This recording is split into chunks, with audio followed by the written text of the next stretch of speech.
The story begins long before the bright lights of Britain's Got Talent, long before the cameras, the roaring crowds, and the moment the world stopped to listen. It begins in the narrow, sun-baked streets of Cebu City, where jeepneys rumbled like restless beasts and the humid air clung to the skin like a second layer. In a cramped wooden house balanced on stilts above the murky shoreline, lived 15-year-old Angelo Dalisay, a quiet boy with deep brown eyes and a voice powerful enough to make even the sea pause its waves. His voice was a gift, everyone said, but gifts did not pay bills, and in Angelo's world, survival came before dreams. Angelo lived with his mother, Lena, a laundry woman who worked from sunrise to midnight, her hands permanently wrinkled from detergent and strain.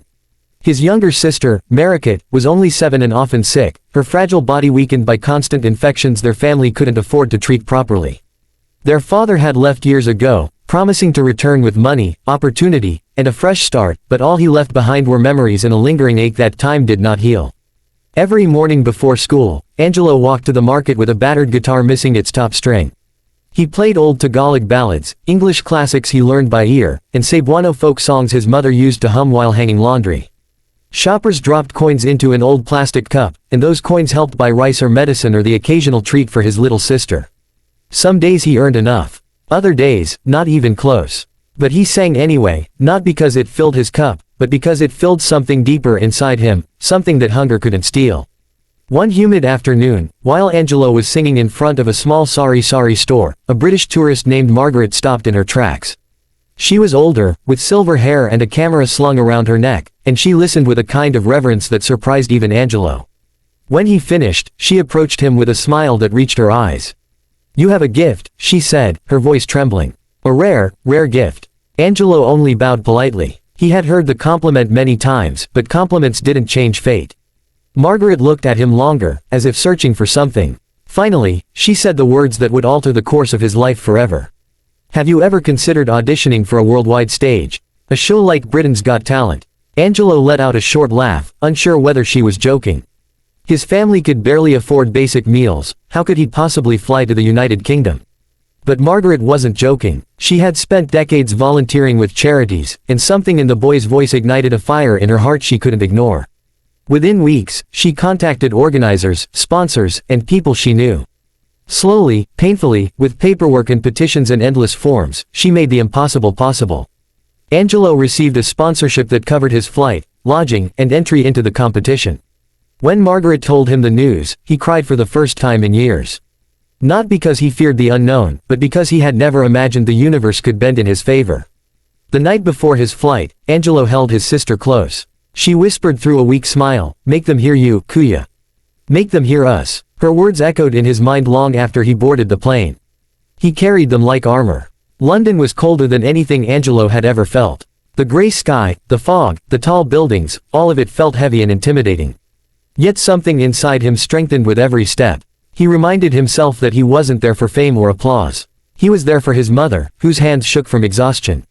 For his sister, whose coughs never seemed to stop. For the childhood dreams he had long buried beneath responsibility. On audition day, the backstage area buzzed with nervous energy. Performers stretched, tuned instruments, rehearsed lines, and muttered prayers. Angelo stood alone in a corner, hugging his borrowed guitar, wishing he could vanish into the walls. When a staff member called his name, his heart slammed against his ribs. He walked onto the stage to the sound of murmurs and whispers.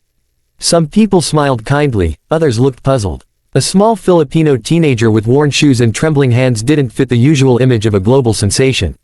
But the judges, Simon Cowell, Amanda Holden, Alicia Dixon, and Bruno Tonioli, looked at him with curiosity.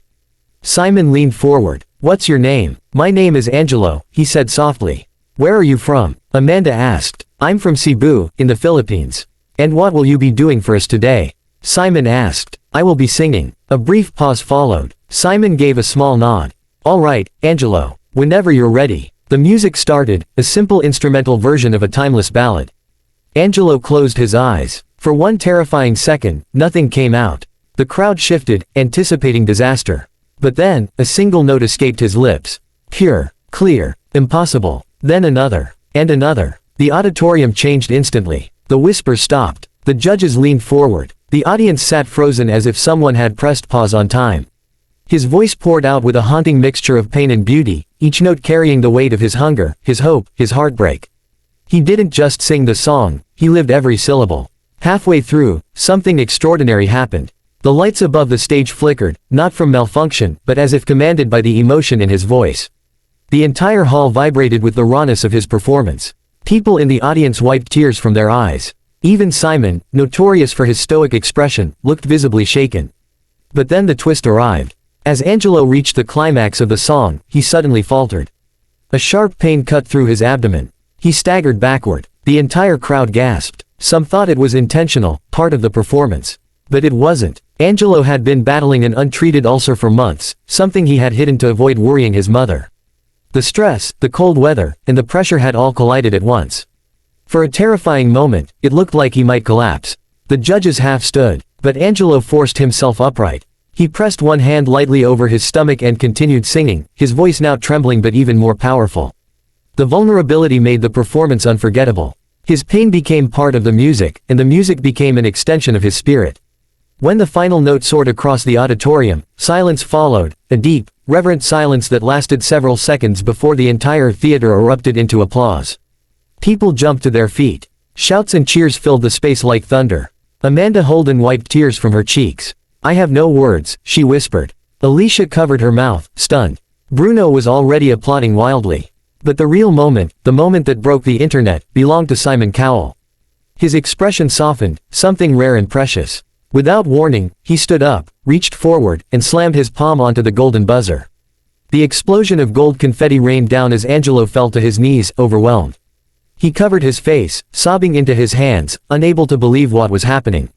Margaret, watching from the wings, cried openly. Somewhere across the globe, in a tiny wooden house in Cebu, his mother screamed with joy, and his little sister clapped with the weak but determined energy she had left. But the story didn't end with the golden buzzer.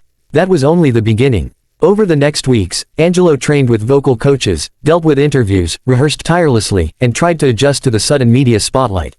Sponsors reached out. Journalists requested features. People from around the world sent messages saying his voice pulled them through depression, heartbreak, and even thoughts of giving up. Angelo read every message in disbelief. He had grown up thinking he was invisible. Now millions saw him. But behind the scenes, another twist brewed. A man claiming to be Angelo's father resurfaced, demanding money and attempting to take control of his newfound fame. He spread lies online, saying Angelo was ungrateful and had abandoned him. For a few days, the controversy clouded social media, and Angelo struggled emotionally, unsure how to respond. But eventually, the truth came out. The man had left them years ago, and Angelo's mother confirmed everything publicly. Fans rallied around the boy, and the accusations collapsed. During the semi-finals performance, Angelo delivered a stunning rendition of a classical crossover song that showcased both his range and emotional power. The judges gave him a standing ovation again. But the biggest twist came afterward, backstage, when he received a call from Cebu. His sister had collapsed. Her condition worsened. She needed urgent treatment. Angelo broke down, begging the producers to let him fly home. But the semi-finals and finals were days apart. If he left, he might not return in time. Margaret stepped in again, arranging for his family to be flown to London with medical support. When Angelo saw his sister in the hotel room, pale and fragile but smiling at him, he knew exactly why he had come this far. For the finals, he dedicated his performance to her. The moment he stepped onto the stage, wearing a simple white shirt and holding his guitar, the world held its breath. He didn't choose a popular song. He chose an old Cebuano lullaby his mother used to sing, blending it into an English ballad in a way no one had ever heard before. His voice rose like a prayer, a plea, a promise. When he finished, the audience wasn't just clapping, they were crying. Amanda's mascara streaked down her cheeks. Alicia struggled to speak. Simon simply shook his head in wonder. "You were born to do this," he said. "And tonight, you didn't just sing. You healed people." Angelo didn't win the entire competition. But he didn't need to.